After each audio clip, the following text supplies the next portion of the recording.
Given the standard normal, we want to find the probability that z is between 0.8 and 1.3.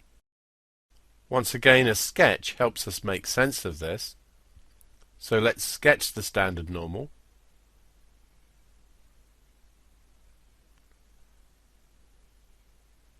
Here's 1.3, and here is 0.8, and we want the area between these two values.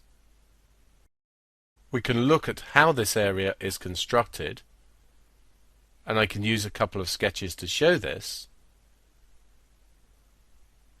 If we have this area here, which is from 1.3 all the way down to minus infinity,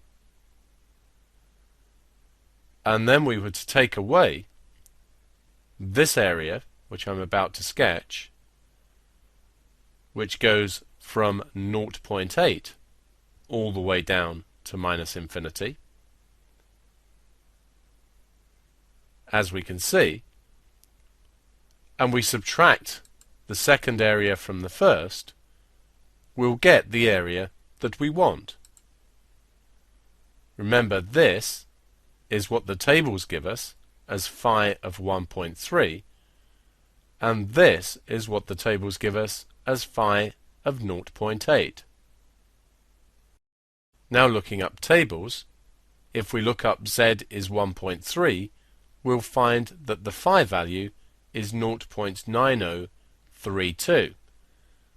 We then need to look up z equals 0.8, and we should find that the phi value is 0.7881, and then subtracting these gives us 0.1151.